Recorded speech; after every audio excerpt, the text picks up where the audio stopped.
If you haven't filled out your census form, you may soon be getting a knock at the door. Christian Hauser reports as part of our series, Childhood Poverty, Cincinnati's Crisis. This neighborhood in East Covington has the lowest census response rate in northern Kentucky. Only about 30 to 40% of the people here have filled out their census. And across the river, it's even worse. Several neighborhoods in Cincinnati have an even lower response rate. This is a map of the hardest to count neighborhoods in the tri-state. Neighborhoods like Lower Price Hill, University Heights, and OTR have only a 15 to 30% response rate. Have you taken your census? That's why the city's now hosting virtual kiosks where you can fill out the census at places like Findlay Market and in those harder to count neighborhoods. It didn't even take 5 minutes. It was super simple. It was easy.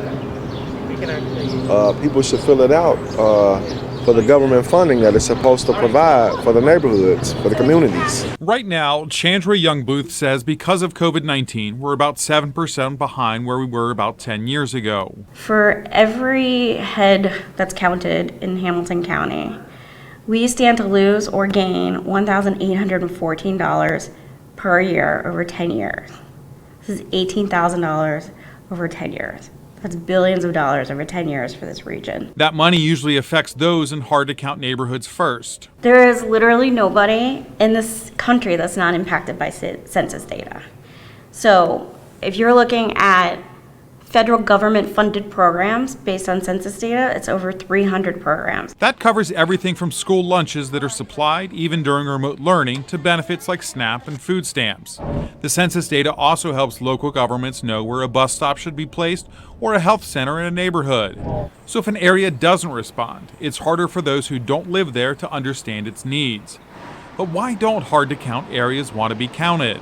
Experts say it's because they don't trust what's being done with their data. Everything that you fill out on a census form is probably already on your Facebook profile. Census workers will not start knocking on doors until August 11th. Now, if you want, you can fill out your census online, or you can always just pick up your phone and give them a call.